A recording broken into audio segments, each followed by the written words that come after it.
কেমন আছেন আপনি? বলা হচ্ছিল যে গতকালকে যে মার্চ ফর গাজা একটি বিক্ষোভ করলেন এবং আমরা সোশ্যাল মিডিয়া থেকে সারা বিশ্ববাসীর থেকে অলমোস্ট মুসলিম বিশ্বের থেকে আমরা দেখলাম এই মার্চ ফর গাজা এই প্রোগ্রামটা, এই বিপ্লবটা যেভাবে করা হলো, এই ব্যাপারে আপনার পার্সোনাল মন্তব্য? আসলে আমাদের মুসলিম উম্মাহ, মুসলিম সমস্ত হুজুর পাক সাল্লাল্লাহু আলাইহি সাল্লামের যারা উম্মাহ, তাদের একত্রিত হয়ে গাজার জন্যে বিশেষ যে ব্যবস্থাটা করার চিন্তা চেতনা নিচ্ছে। আমি বাংলাদেশি হয়ে বাংলাদেশের লোকের যে সমর্থন মন মানসিকতা দেখেছি, মার্চ ফর গাজা, এক কথায় আমরা গাজার জন্য প্রস্তুত। সে যে কোনো ধরনেরই ইচ্ছা প্রকাশ করুক, কিন্তু আমরা প্রস্তুত, এটা প্রকাশ করেছি। আমরা এই মুহূর্তে গাজার জন্য তেমন কিছু করতে পারিনি, শুধু উচ্চারণটা করেছি মার্চ ফর গাজা। হয়তো 2 ধাপ হেঁটেছি আমরা, কেউ হেঁটেছেন, কিন্তু আমাদের গাজাবাসীর এই টাইমে, আমাদের গাজাবাসী ফিলিস্তিনিদের জন্য আমাদের সর্বোচ্চ প্রয়োজনীয় জিনিসগুলো হচ্ছে আমাদের তাদেরকে একটা আর্থিক এবং দ্রব্য সামগ্রী দিয়ে সাহায্য করতে হবে। এই মার্চ ফর গাজা তখন পূর্ণাঙ্গ হবে, কথাটা আমাদের তখন সার্থকতা পাবে।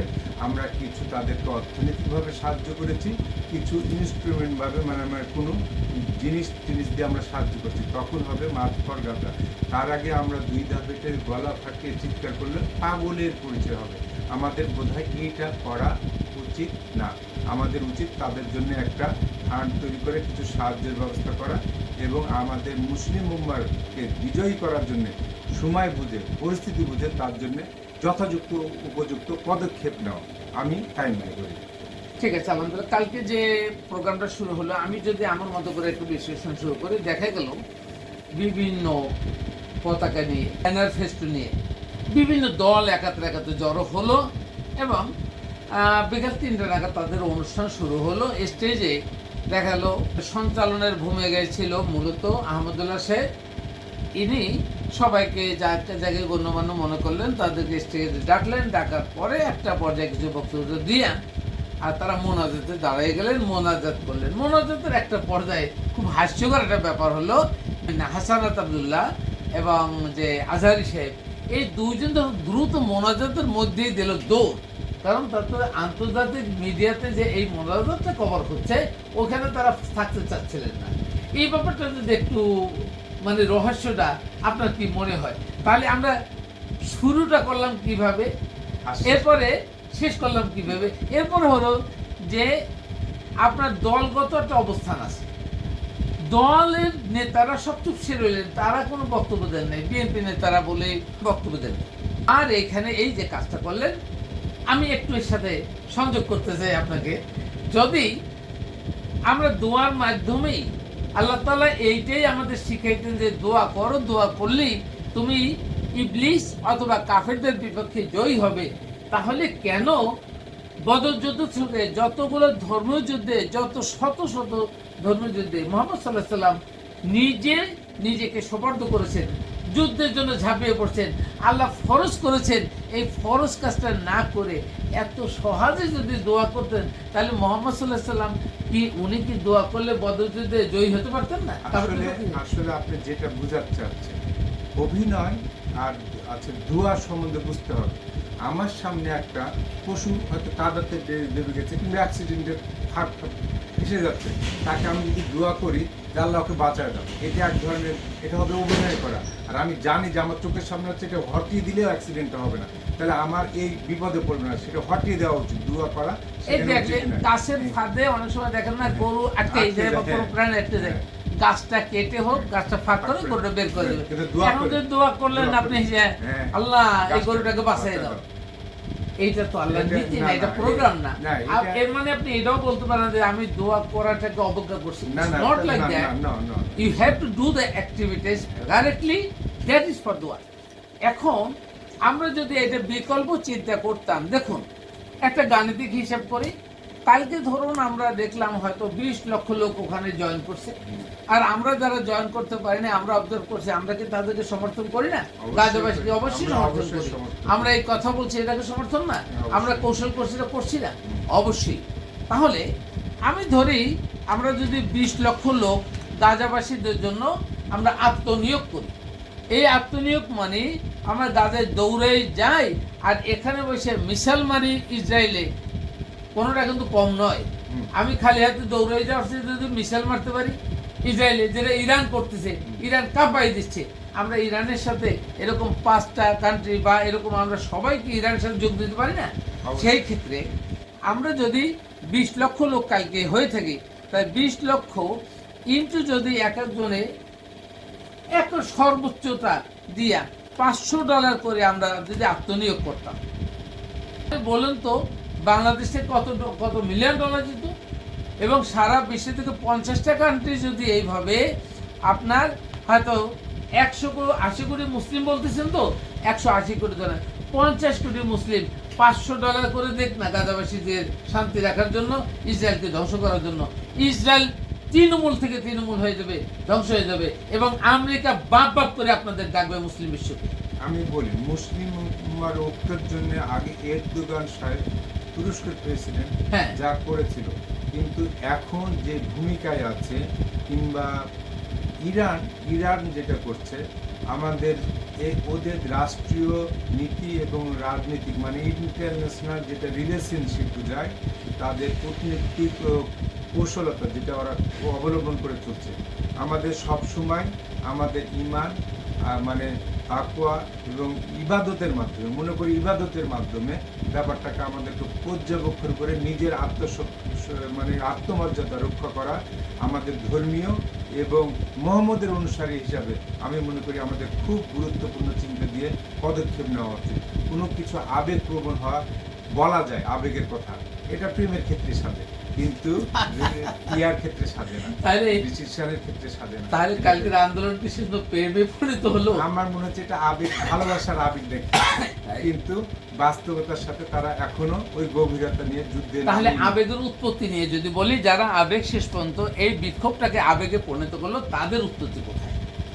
দেখুন, তবে যে সমস্ত আবেগ না আসলে এই পরিস্থিতিটা তৈরি হতো না, আগে আবেগই না, আসে। এটা ঠিক আছে, কিন্তু আপনি যদি মনে করেন আবেগে সীমাবদ্ধ করে যারা আবেগটা ক্রিয়েট করছে তাদের কথা, এই মৌলবীদের কথা বলে যদি হুজুর আপনি মনে করেন আমি তাদেরকে তুচ্ছ তাচ্ছিল্য করছি, না, তাদের তা করছি না, তাদের পদক্ষেপটাকে পরিবর্তন করতে যাচ্ছে। আমার কথা হলো যে বাংলাদেশে যে মনে করেন ধরুন 1 কোটি মাদ্রাসার ছাত্র শিক্ষক সহ আছে যারা টুপি ধারণ করে, তারা লেখাপড়া করে, এই 1 কোটি লোক আছে। 1 কোটি লোকের মধ্যে তারা অধিকাংশ মানুষ, আমিও মাদ্রাসায় পড়ুয়া একজন ছাত্র হিসাবে, মাদ্রাসার ছাত্র হিসাবে আমরা বাস কালেকশনে, চাঁদা কালেকশন যাই নাই এমন লোক খুব কমই আছে। আমরা কেন চাঁদা কালেকশন যাব? আমরা কেন নিজেদের অর্জিত টাকা আমরা খরচা করতে পারি না?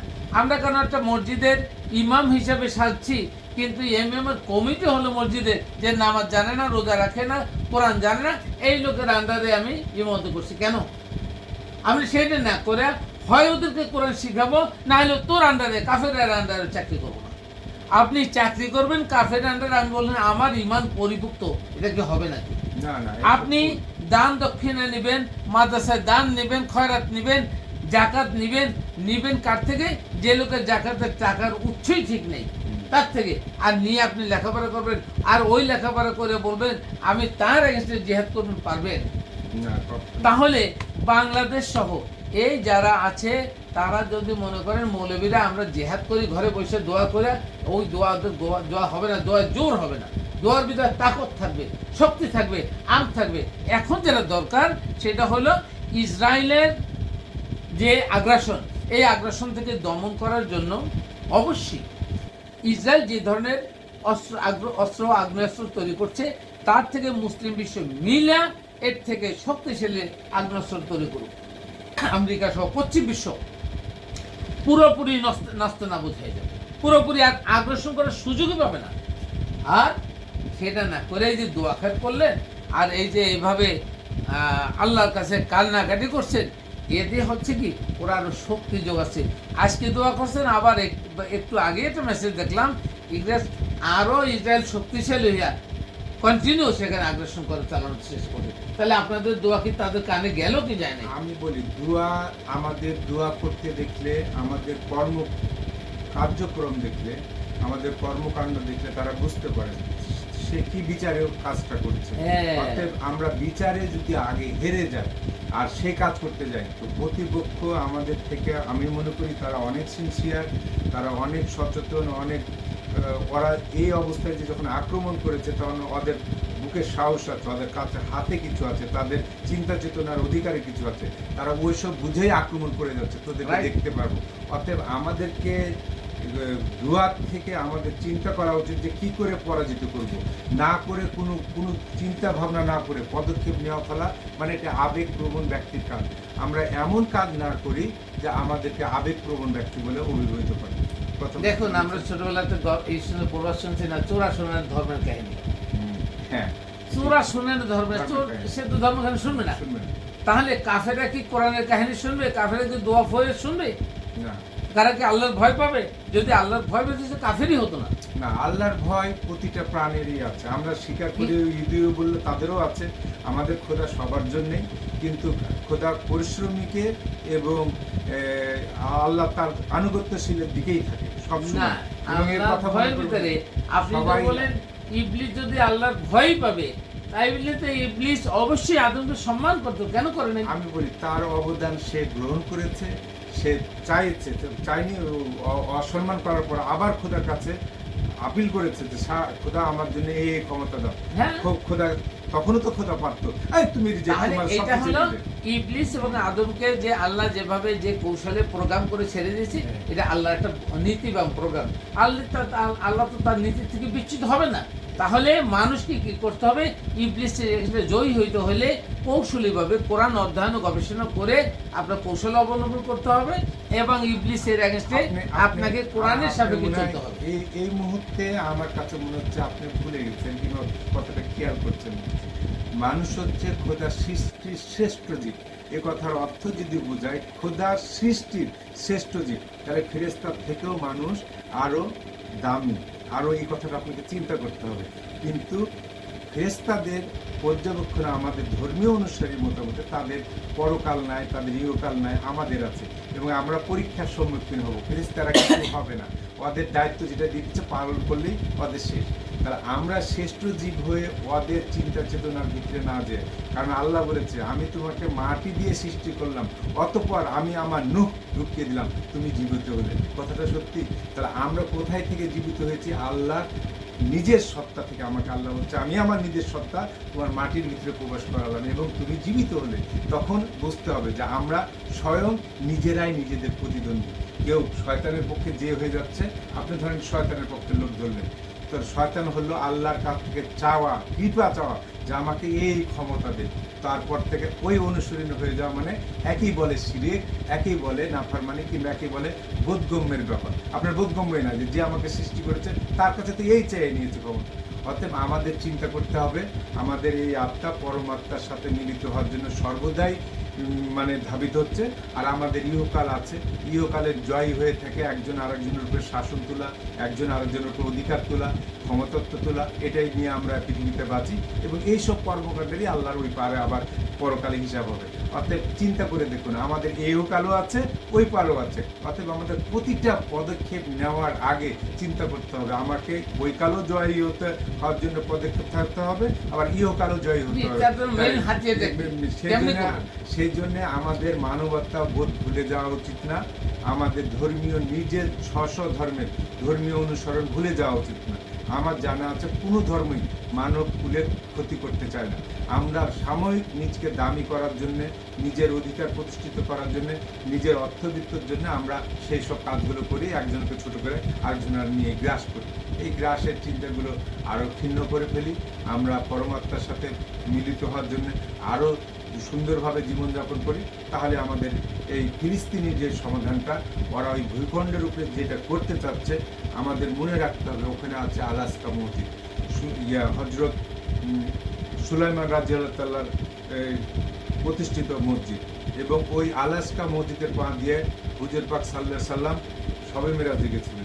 আমাদের ওই পবিত্র ভূমিটা বলা হয়, ওই মাটিটা পবিত্র ভূমি, ওখানে নবী রাসূলদের একের পর এক জন্ম নিয়েছে। আমাদেরকে ভুলে গেলে চলবে না। মুসলিম উম্মাহ আমাদেরকে নিজস্ব শক্তি, সামর্থ্য এবং চিন্তা চেতনা দিয়ে যুদ্ধ করে আমাদের অবশ্যই লক্ষ্যে পৌঁছতে হবে এবং আমরা নিজেদেরকে কখনোই ছোট করব না। নিজের মাতৃভূমি মা এক সমান, আমরা কেউ চাই না কাউরি মাতৃভূমি কেউ হারাক।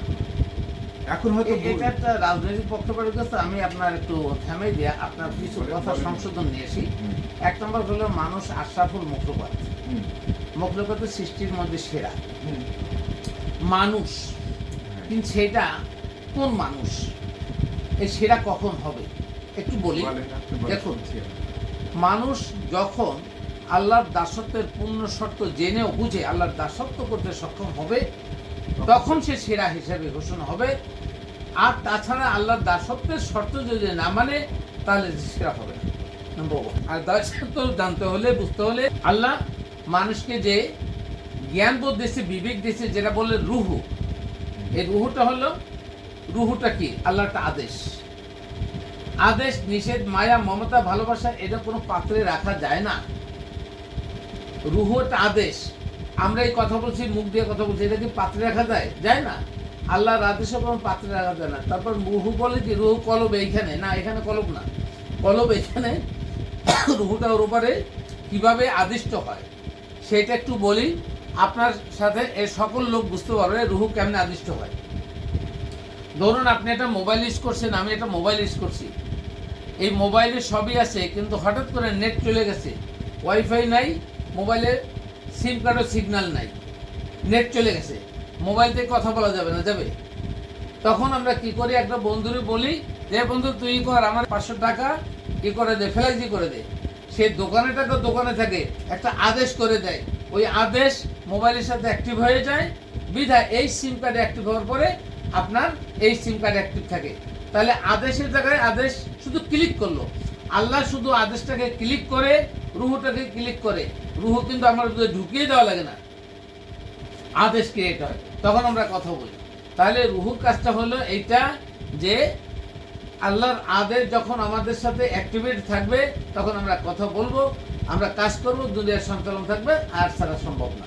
ঠিক তেমনি দুনিয়া থেকে যত লোক বিদায় হয়ে গেছে তাদের সাথে আল্লাহর আদেশটা কার্যকরী ছিল যতদিন তারা জীবিত ছিল।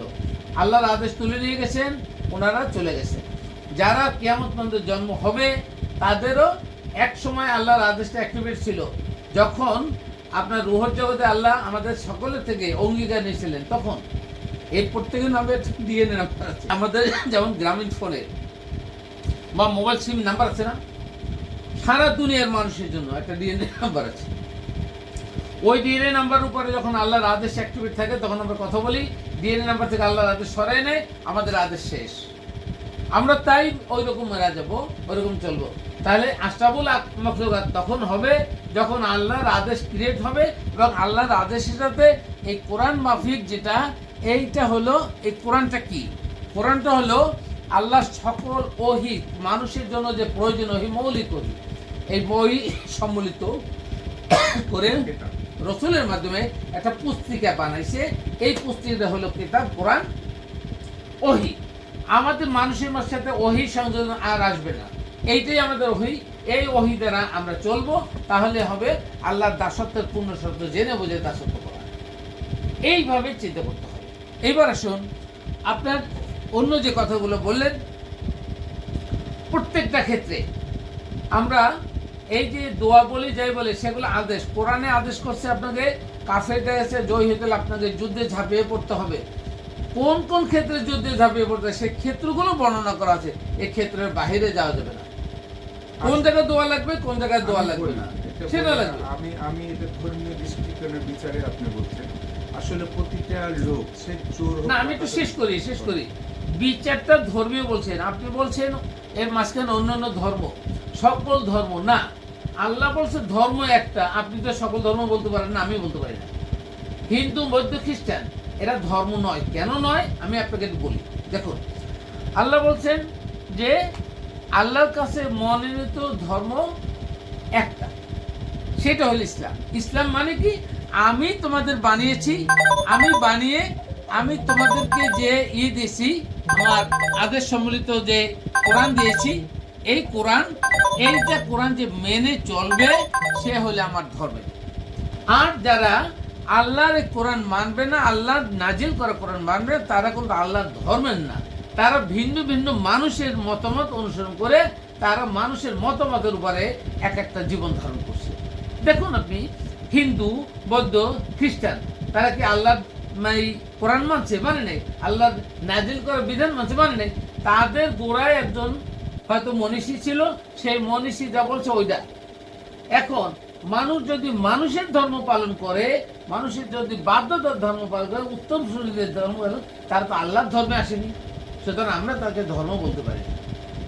এইভাবে চিন্তা করলে আমরা মনে হয় পারফেক্ট জায়গায় যেতে পারবো। দেখ, আমরা আমাদের মূল যে জায়গাটা, সেই জায়গাটা যেটা বলতে চাচ্ছি, মুসলিম উম্মার জন্য বা মুসলিমবাসীদের জন্য, সারা দুনিয়াতে যত মুসলিম আছেন তাদের নিজেদের যদি মুসলিম দাবি করেন, তাহলে অবশ্যই কোরআন জেনে ও বুঝে ওর উপর বিশ্বাস করে মোমেন হতে হবে, এবং কোরআন যেভাবে আমল করতে বলছে ওই আমলের ভিত্তিতে আপনাকে মুসলিম হতে হবে।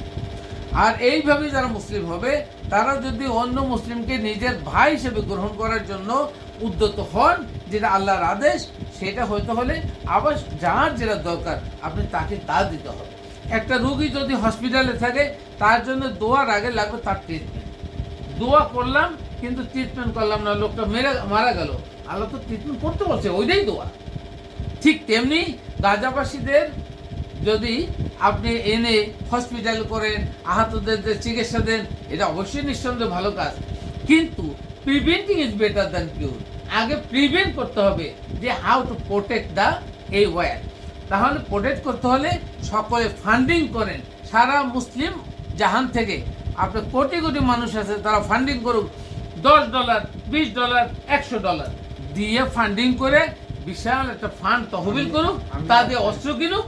আমি বলি, মুসলিম এই ক্ষেত্রে আমাদের এই যুদ্ধটা, ফিলিস্তিনি যুদ্ধটা, আমি মনে করি আমাদের মুসলিম উম্মার হয়ে গেছে।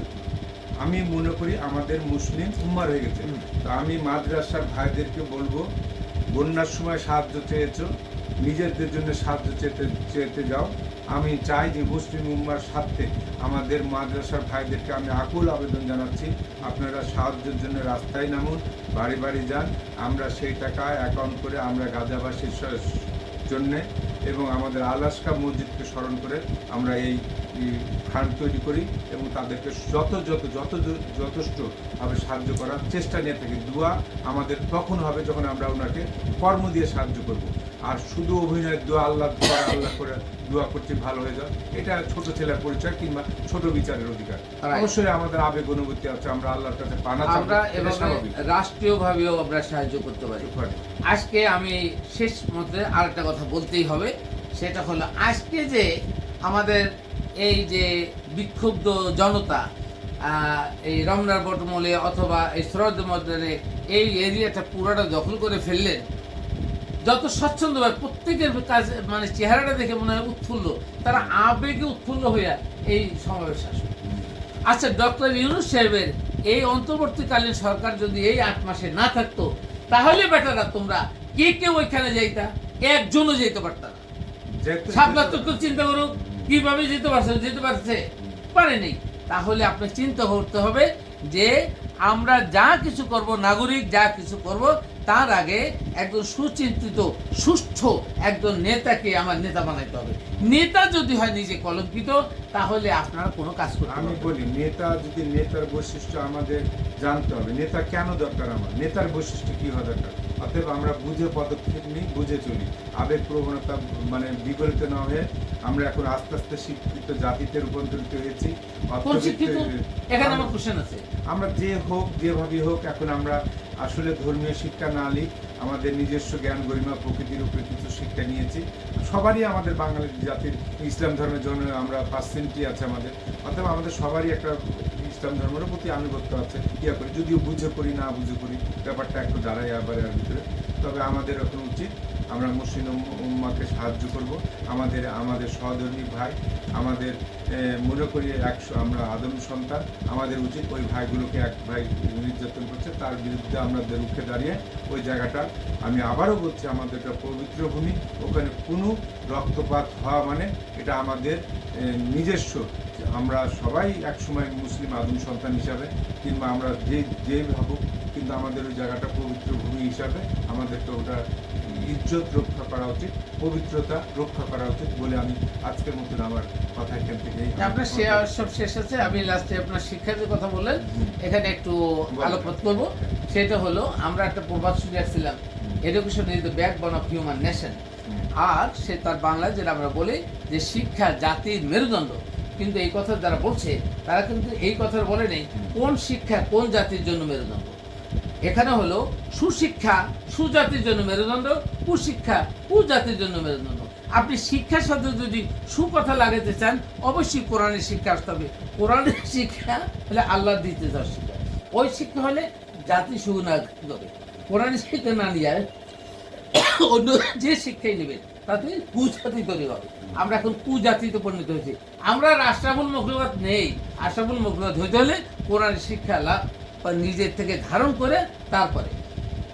এবং এই সাথে আরেকটা কথা জুড়ে দিতে চাই, লাস্ট কথা হলো, আপনি দেখুন তো আমাদের মৌলবীরাও যারা মানে করে, তারা মানে অজনসিয়ত করে, তারা কিন্তু মানুষকে এইটা শিক্ষা দেয়, ওটা শিক্ষা দেয়, এইটা বলে ওইটা বলে, নিজের অজনসিয়ত করে। এইটা বলে না ভাই, তোমার নিজের জন্য কোরআন জেনে শুনে অধ্যয়ন করা, গবেষণা করা, বুঝে বিশ্বাস করা, আমল করা ফরজ। এই কথা বলে না, বলে তার কথা বলে যায়। তাহলে এইটা বলুক না মৌলবীরা, যে মৌলবী সাহেব নামাজের ক্ষেত্রে বলুন যে আমি আপনাকে 30,000 টাকা 40,000 টাকা মাসে দিব, আপনি আমার বদলে নামাজ পড়েন। আপনাকে নামাজের রিজার্ভার বানিয়ে দিই, আপনি আমার নামাজের রিজার্ভার আপনি পড়বেন, আমার জন্য আমল হবে। হবে কি? হবে না। তাহলে কোরআন যদি বলেন যে আপনি মাহফিল করবেন লাখ লাখ টাকা নিয়ে, আর আপনাকে আমরা ইজারাদার বানাইলাম, কোরআনের ইজারাদার, এটা কিভাবে হবে? ওই লক্ষ লক্ষ মানুষ যারা আপনাদের ওয়াজ নসিহত করে তাদেরকে বলুন, ভাই আমাদের এত টাকা পয়সার দরকার নাই, ওয়াজ নসিহতের দরকার নাই, তোমরা খালি বাড়িতে মাতৃভাষায় কোরআন পড়ো, যেটা না বুঝো সেটা আমাদের কাছে বুঝতে আসো। ফাসআলু আহলা যিকরা ইন কুনতুম লা তা'লামুন। আল্লাহ এটাই বললেন যে ফাসআলু, তোমরা প্রশ্ন করো, জিজ্ঞাসা করো, আহলে যিকরা, আহলে যিকরাকে যারা কোরআন জানে, ইন কুনতুম লা তা'লামুন, যদি তোমরা না বুঝতে পারো। কিন্তু আমভাবে যদি যায় মাহফিল শোনে, তাহলে কি মাহফিল শোনা হবে? তাকে কোরআন জানা হবে। এ পর্যন্ত একটা লোকও কি বানাতে পারছে? আর দ্বিতীয় লাস্ট কথা হলো, আপনি তো মোমেনই বানাতে পারেন নাই। মাহফিলে একজন হিন্দু ধর্ম, বৌদ্ধ ধর্ম, খ্রিস্টান ধর্মের লোক মনে করেন একজন মতামতের লোক আইসে বলে, হুজুর আমি ইসলামকে ধারণ করতে চাই, আমি ইসলাম গ্রহণ করতে চাই। আপনারা কলমা পড়াই কয় না মুসলিম হয়ে গেছে। আর আল্লাহ বলল যে কোনো ব্যক্তি মুসলিম হবে না আমার এজাজত ছাড়া। আর এজাজত মানে হলো আমার কোরআন জেনে বুঝে বিশ্বাস করে আমল করলে মুসলিম হবে। তা আপনি এই কথার পরিপূর্ণ বলতে হবে, সাথে কলমা পড়লেন মুসলিম হয়ে গেলেন, এটা হবে না।